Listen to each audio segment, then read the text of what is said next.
It all started with a very simple idea. Tell the stories of how successful middle market CEOs made it to the corner office. I'm Brant Handley, founder and managing director of Resource Options International, or ROI. We're the USA's premier executive search firm focused exclusively on empowering middle market companies to attract, hire, and retain A players while transforming top executives' careers and lives. ROI's Into the Corner office is dedicated to discovering how middle market CEOs advance their career, and we're making these remarkable and sometimes quite unbelievable stories available to you for the very first time. Listen and learn about the challenges they've overcome, the interesting people they've met along the way, and the lessons learned that steered these executives' unique journey into a middle market corner office of their own. I know you enjoy these CEO stories as much as I've enjoyed recording them, so thank you for listening today. And if you like what you've heard, rate us on iTunes or wherever you get your podcasts. I'm looking forward to you joining me on the next great middle market CEO adventure into the corner office.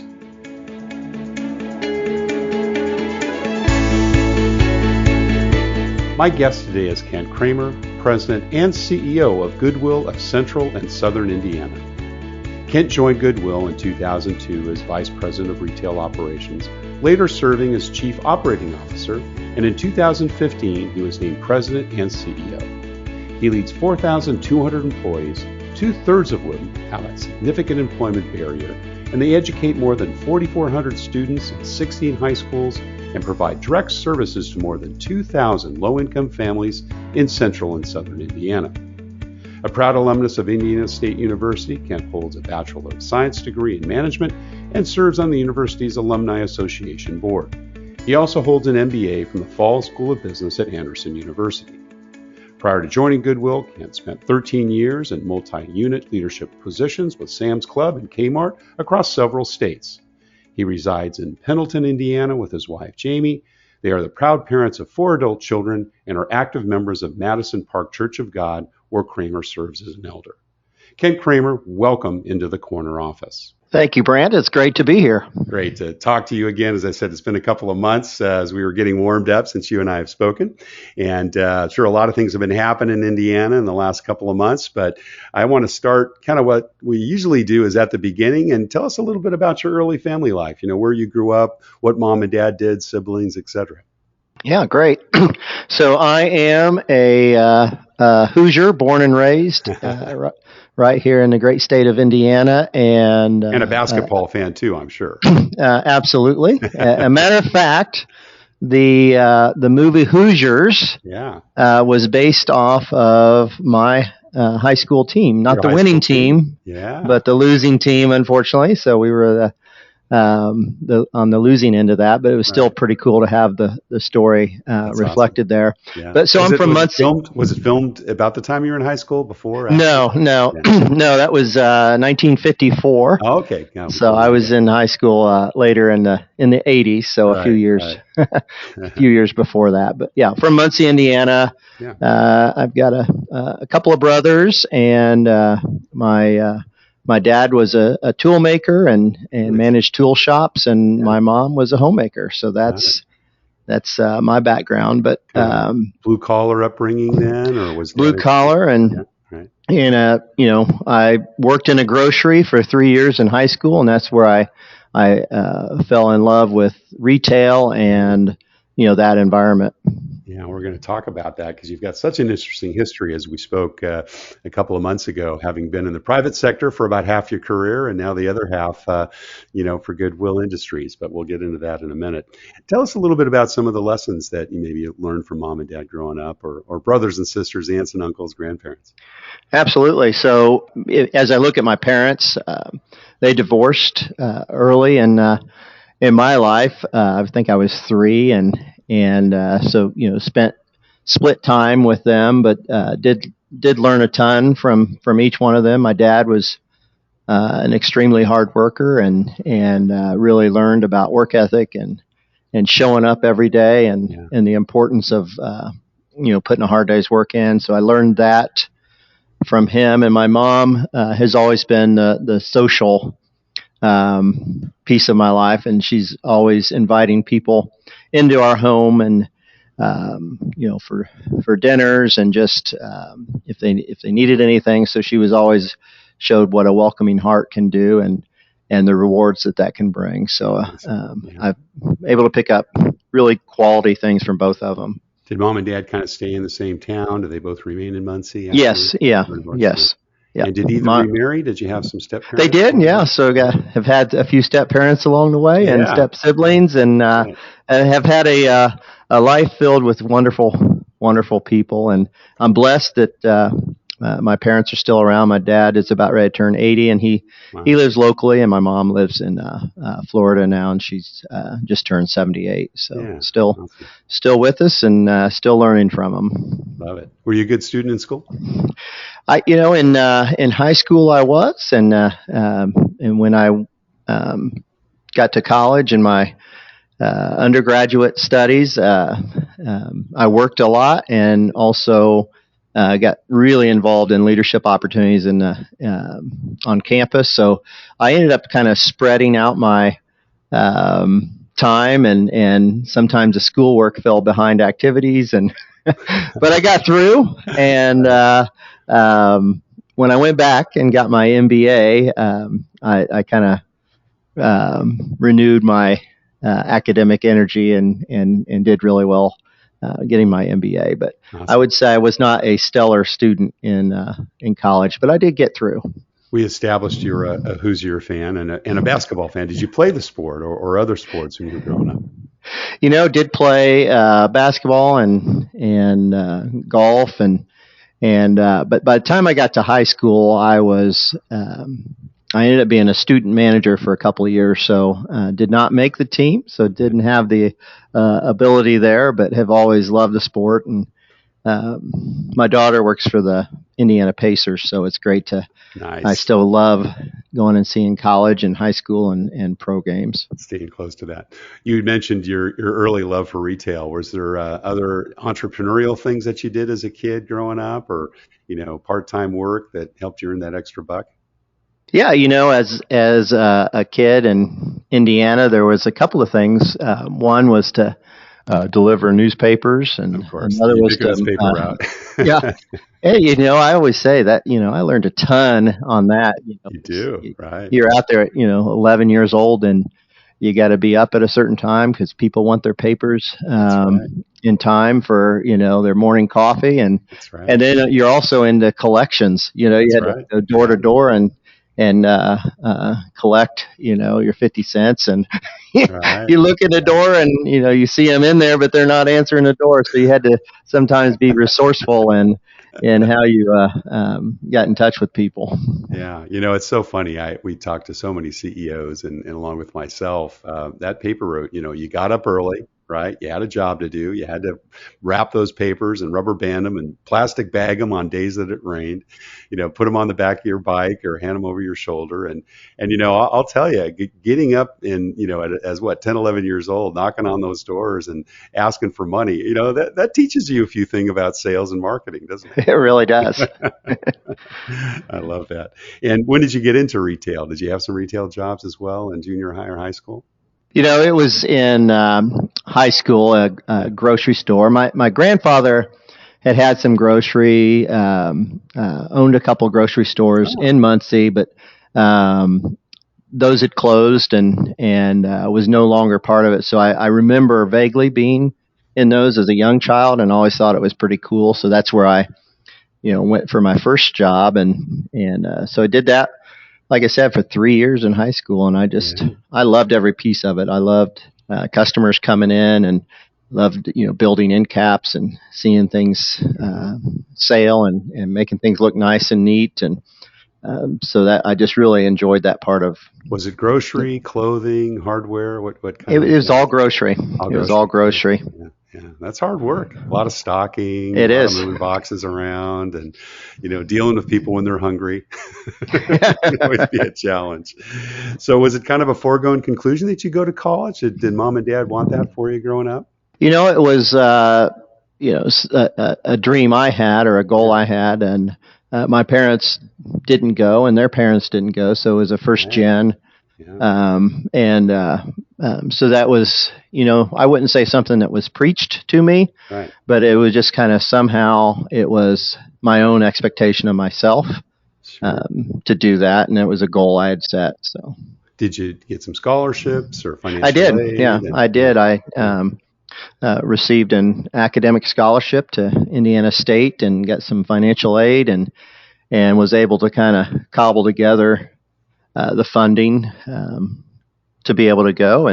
Sure. And as I said earlier, I wasn't a stellar student, but I did it well enough to hold on to that scholarship Good for the stuff. time I was there. And worked during the summers, I imagine, too. Yeah, well, worked pretty much around the clock, Right. around the all year. So Yeah. Now, you went on to study business. Was that kind of based on your retail foundation? Did you it kind of was. think It was. you go into business? And what was that first job you took coming out of school? So the first job was, combine my business management degree and my love for, or my interest in retail, and I got a job at a startup company. Hadn't been around very, very long, but is now, and that's Sam's Club. Sam's So that Club. was Wow. Yeah. back in 1990, and they had it started a few years before, but they came to campus there in Terre Haute, Indiana, at Indiana State, and had an informational session the night before, and they were talking about it. I'm like, I couldn't believe it, because this is the first one I had signed up for. Wow. And it sounded exactly like something I'd want to do. So I had the interview the next day and got an offer a couple of days after that. And this was January. So as a senior in college and to have that job offer several months before you start, that was such a relief. But Did you take the foot off the accelerator a little bit? No, I didn't. I actually had my best from an academic standpoint. I enjoyed my senior year, but I also did well because I had a lot riding on making sure I finished strong. So, but yeah, my first assignment was in Springfield, Missouri, as a management trainee for Sam's Club, and that was a start to my career. Now, for those that are listening and saying, how could Sam's Club be a startup? People have to remember that Walmart came first, right? Sam Walton got that going, and I think operated that for 20 or 30 years, right? Before Sam's came along. And was Sam's kind of reactive to the Costco's and the Price Clubs, right? He kind of saw that and said, we need to get into the club business. Yeah. So they were one of the late starters of the club business, I think, right?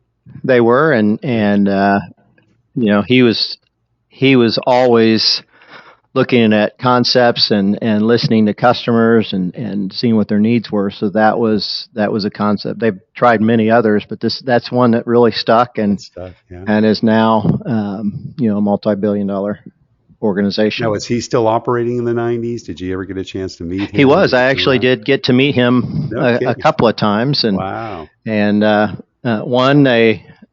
Sam's got to the point where it wasn't in this startup anymore, and they spun off and got their own building there in Bentonville. So the Sam's Club building everybody was kind of working in the Walmart building. So I helped move the folks out of the office, and then also I came back to Indiana as one of my early assignments as a assistant manager in a store that was opening in the Indianapolis area, and Sam came to the grand opening. So I had an opportunity to meet him and introduce him to family. So that was an early highlight of my Well, you have career. to tell us the Sam story. Come on, everyone's got one. So. What's your fondest memory, or because he was a little quirky, right? He was, yeah. People don't know he still drove, I think, a 1939 truck that he had for 40 years, and right, he it was very spendthrift and quite a personality. I never had the pleasure, so any fond memories of your interactions with Sam? A couple, and one, I had an elderly aunt that I had invited to the grand opening and introduced Aunt Mary to Sam Walton, and they just had a wonderful time, and because she had worked in a grocery for many years for her brother, which was my grandfather, and so it was a really cool experience, and I will always remember how much time he took with her and was really interested, and I'd seen him. I would say this. Another fond memory is I ended up after working at Sam's for 11 years, took a couple of year stint with Kmart, a couple of really long year stint with Kmart, and one as a multi-unit manager. So I had 20 Kmarts that I was supervising, and I went into one and went into the snack bar area and was telling the person that was running the snack bar that, my background, and she says, you know what? Sam Walton came in here probably 15 years ago, and he sat down in the snack bar and he was talking to everybody, and he was being really nice, but he was getting all kinds of information from us. He was a good researcher. He was a great researcher. Oh, that's great. I love it. Well, I'm sure Sam's was the place you first started managing people. How long were you there until they threw you into that? Yeah, it was really quick, and I was a trainee and learning, but they wanted to give me something, so they gave me the at the time it's different. It's called something different now, but they called it the demo ladies. So these are the people now that are just demo employees, but at the time in Springfield, Missouri, there was about 20 on the team that would hand out the demos, the little cocktail weenies and the Tide packets and just a variety of things. So, but they were I was I think 23 at the time, and they were all in their literally 60s, 70s, and 80s. So we just had a blast. And you working with them. I oversaw them as a trainee. So wow. I'm sure they were looking at this kid saying, "What?" But you know what? And we had fun, and I really enjoyed working with them, and I learned the value of listening and what listening can do as far as building culture, and then also reacting, because some of the times what their needs were very simple. And if you're a person of action and can react to some of those simple requests, you've got loyal team members, and I saw that. And I was only there half a year, but those demo ladies, I could tell that they had an impact on me, and I had an impact on them, because when I left, it was pretty emotional for both sides. Oh. Well, it sounds like you learned a lot about servant leadership pretty early on. Yes. Was Sam's a place that fostered that? It was, and there's, when you're running a large operation like that, a typical Sam's Club will have a couple 100, 200, maybe 220 employees, and around the clock operation, you might not be open for business, but stocking and getting the club ready for the next day, and just kind of from clothing to meat to sundries, to putting tires on. It's a wide variety, and I say all that because about being a servant leader. No matter the day, there's always a need somewhere, and the leaders that would take the time to learn how to grind hamburger meat and decorate cakes and change tires are the ones that people really gravitated towards, because you just you could assess the situation and help out wherever and whenever, and that's basically your whole day was spent making sure the customers are happy, and that your employees are being productive, and so servant leadership in those types of environment is really important. Yeah, awesome. So you spent a little over a decade there, and then a very short time at Kmart before going to your present employment, which we want to talk about in a minute. Tell us a little bit about those transitions. Were you kind of lured away by Kmart and the growing opportunity there, or was there personal reasons that led to your transition? Yeah, it was in this situation, it was a chance to continue in multi-unit management, and I would say lured away is probably a good term. Right. The A previous boss who I had a lot of respect for, and we'd kind of been in the trenches together at Sam's Club, had called and said he had an opportunity um, in Indiana, which is where I was from, my wife Right. was from, and family, and it gave us a chance to stay in Indiana, managing Kmart's. And at the time, it was he was brought on board to help bring the blue light back and bring back um, Kmart because it had started to slide. This Right. was back in the late '90s. Yeah. It had started to Blue slide light a little special. bit. Yes. So We the blue remember it light well. came back, and a lot of energy and investment, and but it didn't stick. So there was some, I'd just say issues around culture and how they got things done. And I learned a ton. A lot of what I learned, honestly, was how not to how not to lead people. Right. And and in certain situations, I wouldn't say all of Kmart was like this, but in some of the environment that I was in, it just didn't match with what I'd learned at Sam's Club and really my own values. So the guy that recruited me, I think, was kind of in the same boat. He lasted maybe 3 months, and then I lasted just under 2 years, and Kmart had filed bankruptcy during my time. Yeah, there was all kinds of shuffling at the top. So when, this is back in the day, Brant, where you may not remember this, but people used to put their resumes out on monster.com.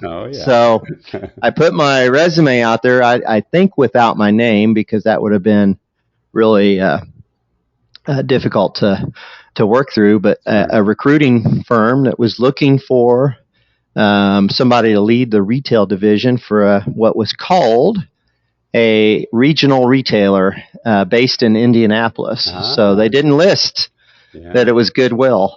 And, I later found out that sometimes back then when they would list Goodwill, they wouldn't get the quality applicants they needed. Yeah. So this, I didn't find out until the second interview. You both went in at the line, right? Yes.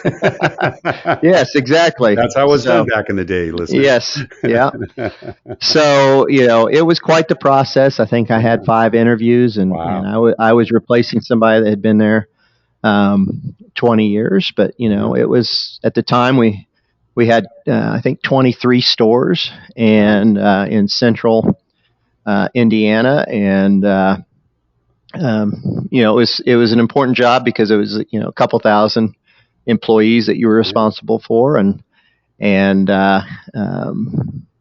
it was at a time where I needed a job, and I had 4 kids, ages 2, 4, 6, and 8, and a mortgage, and a wife that worked that took care of the home, and I was the primary breadwinner. So I honestly didn't care who it was. I was just happy.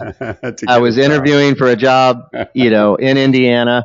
But that I don't care attitude lasted about a week. And as I got into the job and I got to start to meet some of the people that not only that we served, but people that we employed, and I fell in love with the mission there, and that, in those first couple of weeks, and here I am 20 years later, still working for the same organization. So let's talk about that, because you were 12, 13 years, in the private sector, and now, yes, as you said, almost 20. And Goodwill does operate as a nonprofit in Indiana, from what I understand. So yes. When that kind of was revealed to you, was there some apprehension on your part? Did you, kind of think, well, gosh, I'm not sure what I'm getting into here? You mentioned it took about a week or so before you were there. Tell us about how you kind of, made that transition, and what kind of convinced you that was the right place to go to? Yeah. So, first off, the process to get hired had been more extensive than what I had gone through with, the Kmart job was a phone call interview with a guy I had known for several years. So it was more of he's trying to convince me to come on board. So that was that interview. The Sam's Club interview was an hour. And an hour with an offer. So they hired you on the spot.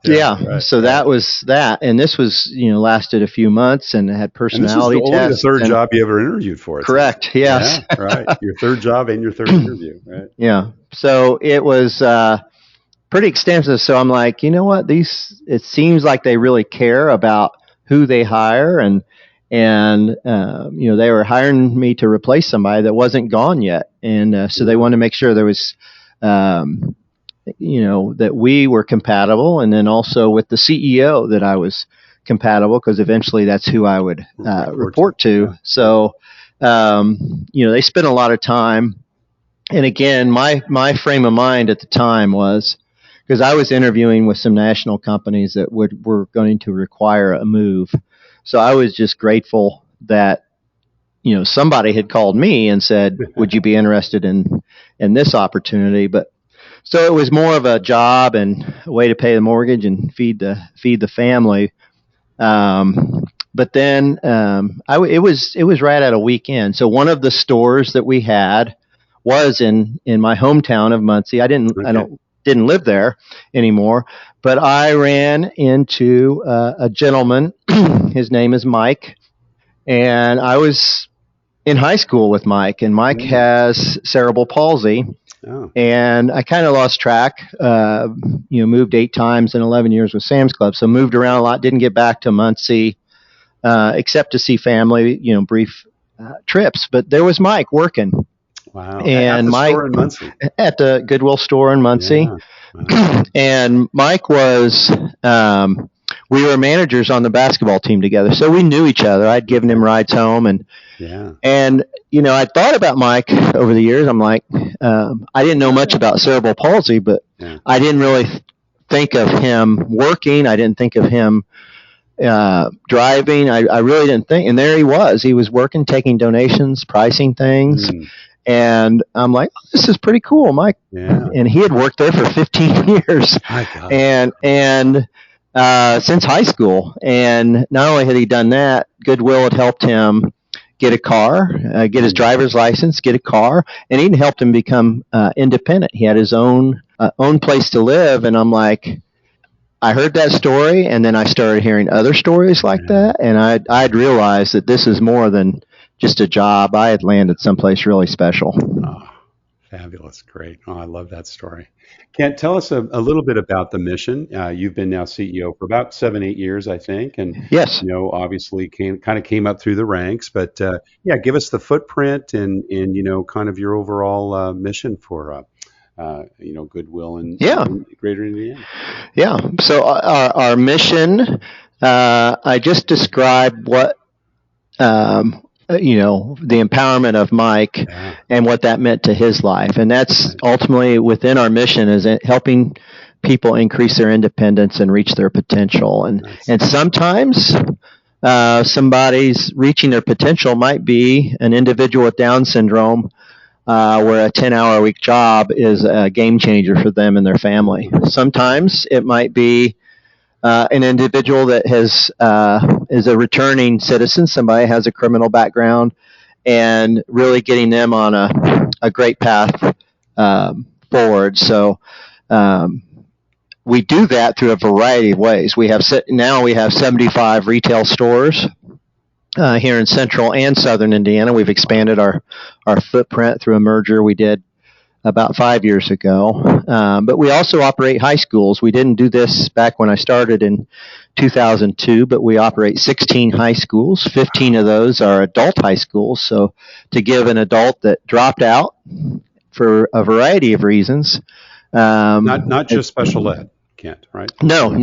This is in our 15 adult high schools, we have 4,200 students, and many of them dropped out for reasons like they became pregnant or they were parenting.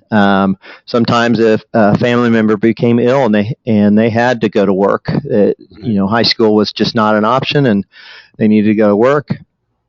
A lot of times, they got in trouble and had to leave high school. But here they are 10 years later trying to figure out life. Right. And without an education, especially a high school diploma, finding vocational success is really, really difficult. So we started that back in 2010, these adult high schools, and there's 500,000 Hoosiers that don't have a working age Hoosiers that don't have a high school diploma. So we started and opened one and had 300 seats in the school and had 2,000 on the wait list a couple of months in. So we knew that there was a great need for this, and so we've been opening high schools not only locally but licensing it across the country now. So we have manufacturing facilities, 6 of them. So we provide employment opportunities and contract manufacturing, and these are really decent jobs for individuals to take. And you do contract manufacturing, correct? Yes. Yeah. Right. Yeah. An example is we just opened a facility on the east side of Indianapolis where we have one customer, and that's Cook Medical, and we're building medical devices for them. So it's our employees. We provide wraparound services to those employees, like helping them with transportation or childcare needs, or maybe helping them expunge a record so that they can advance in other parts of life. And so we provide a lot of wraparound resources for our employees.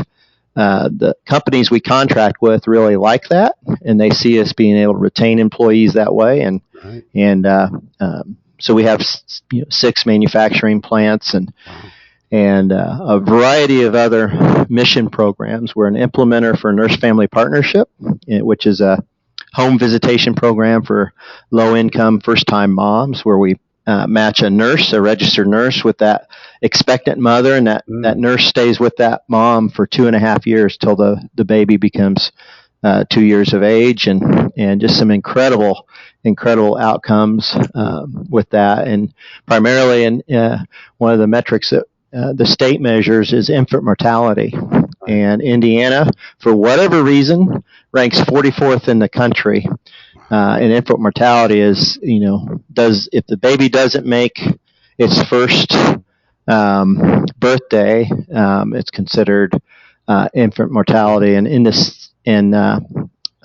state of Indiana, about 7.5 is the number. 7.7 is out of every 1,000 babies pass before their first birthday. So a program like NFP can have incredible outcomes when we're teaching that young mother, about nutrition, about smoking, and other behaviors, as well as environment around the house. So it's a wonderful program. So ultimately, we do a lot: manufacturing, nursing, retail, education, but it's all goes back to how can we help people become more independent? How can we help people find success?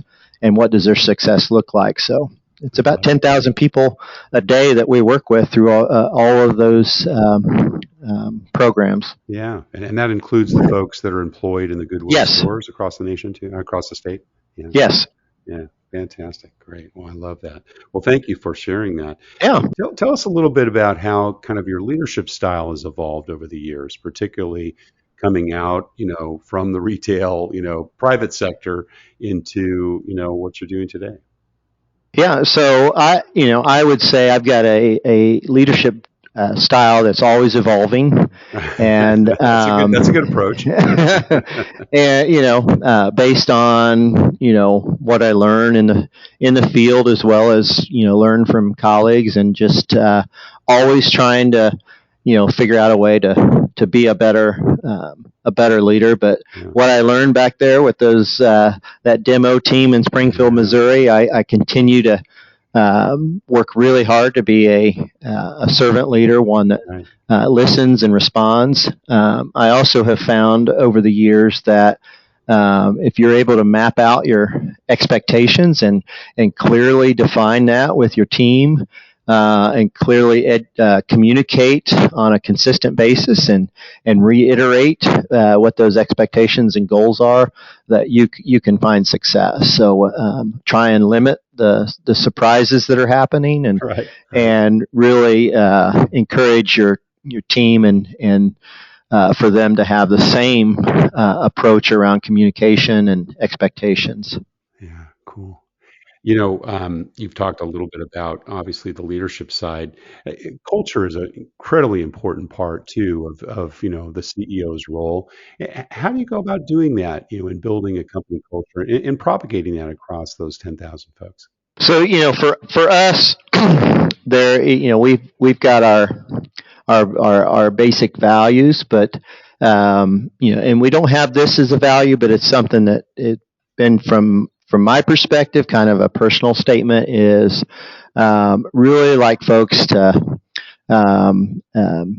work hard and deliver on results, but at the same time, if you can weave some fun into that, then Right. really enjoy doing that. So we have opportunities that we've developed. So there's a platform called Workplace, which is a Facebook platform, but it's for the workforce.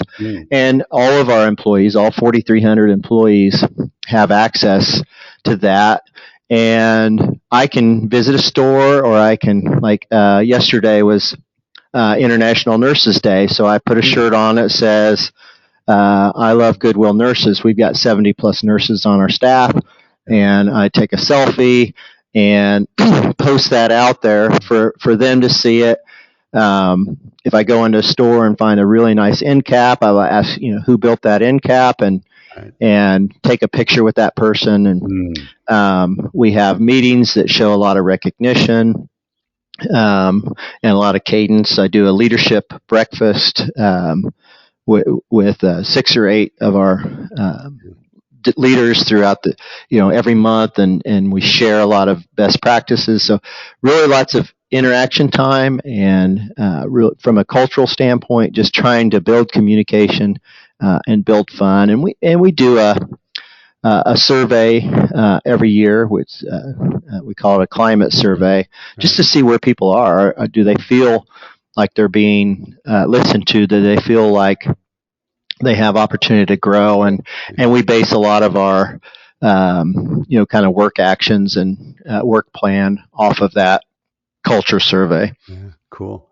You mentioned early on how different the hiring practice was, and more extensive, obviously, at Goodwill than where you'd worked before. Is that still the case today? Do you still put folks through that level of due diligence? We do. A lot of panel interviews, and really spend time. Truly believe in if somebody's not a good fit, or they've done something that's not within the values of your organization, to kind of quick to exit, but really take your time on the hiring piece to make sure that they are a good fit, and make sure that the investment that you're going to make in them is going to pay off with your team and with your results. What do you look for personally, Ken, for the people you're going to invest in and hire at Goodwill? I took what I would consider a best practice from my predecessor, who I worked with for 13 years, and he was in his role for 41 at Goodwill. And he always told me he really works hard to make sure and find people that have a great business mind for what you're hiring. If you need an engineer in your manufacturing facility, or you need somebody with strong retail background to run an operation, you always look for somebody that has that business acumen, but at the same time, you got to find somebody that has a heart for the mission. They've got to understand why we're doing what we do, and sometimes we make decisions that are mission centric and not necessarily business centric. So you've got to have somebody that understands how to run a strong business, but also appreciates what we're doing. And people are more than numbers, and sometimes they need a second chance. Sometimes they need the opportunity to succeed. And So having a heart for a mission and a mind for business is what I learned from him and continue to look at today. Yeah, awesome. Great. Well, we're just about out of time, but we always ask our guests one last question, Kent. And, that's what kind of, career and life advice would you give someone that's, maybe mid-career at this moment? Maybe they're in private industry thinking about the nonprofit world or vice versa. What would you say to those folks about, maybe achieving that corner office of their own someday? Yeah. So I really from a standpoint of, and this is mid-career, I've got 4 kids in their 20s now. They're all, kind of starting their careers. I give it to beginners like that, or even people looking to transition later in life and say they want to try something different. And I always encourage people to get involved in the community. And a great way to do that is find an organization like Goodwill that you're passionate about. It could be the Red Cross, it could be Boy Scouts, Girl Scouts, you name it. What are you passionate about? And figure out a way to volunteer and figure out a way to get engaged, possibly even in board leadership. So as a nonprofit, we all have volunteer boards that provide governance for our organization. And I've met and learned from some of the greatest minds in business by people that have volunteered on our board. That's something I never thought of prior to coming to Goodwill, but there's a lot of great people out there.